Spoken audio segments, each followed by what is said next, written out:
भी एक कंडीशन होती है जो पेशेंट को कई बार तो पता ही नहीं होता कि वो लेके घूम रहा है। In fact one of my friend has an aneurysm, जो उसके एमआरआई में उसको हेडेक्स रहते थे, डिटेक्ट हुआ। एंड आई थिंक ना तो उसने ऑपरेट करा, ब्लड प्रेशर भी उसका हाई रहता था, 210 ऊपर वाला, और नीचे वाला भी 150 140 इतना ब्लड प्रेशर। 3-4 एपिसोड उसको ऐसे नोज़ ब्लीड हो गया कहीं, 2 एपिसोड नोज़ ब्लीड के भी हो चुके हैं, but still he has not, मतलब कुछ कराया नहीं एन्यूरिज्म के लिए। तो what do you expect in such a patient? क्या हो सकता है या क्या रिस्क है?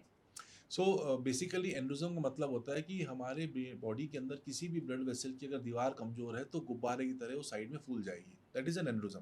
That endosome can happen in any part of body but in the brain it is quite common.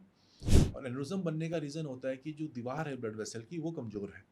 और कमजोर होने के बाद अगर ब्लड प्रेशर ज़्यादा है तो वो बार बार ब्लड जो उसको धक्का देगा तो वो कमजोर वॉल फूल जाएगी गुब्बारे की तरह। एक लिमिट तक फूल सकती है, उसके बाद वो फट जाएगी। जैसे पानी का गुब्बारा हम होली के टाइम पे भरते हैं, अगर हम थोड़ा पानी डालते हैं तो ठीक रहता है, ज़्यादा डालते हैं तो फट जाता है। ऐसे ही एंड्रोजम में एक लिमिट तक तो बॉल जो उसकी वॉल है या दीवार है वो सस्टेन कर लेगी ब्लड प्रेशर को, पर फिर फट जाएगी।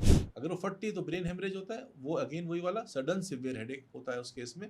और अगर वो फट जाती है तो उसमें हो सकता है 10-20% लोगों में वो ब्लीडिंग कंट्रोल ही ना हो और पेशेंट की तुरंत डेथ हो जाए।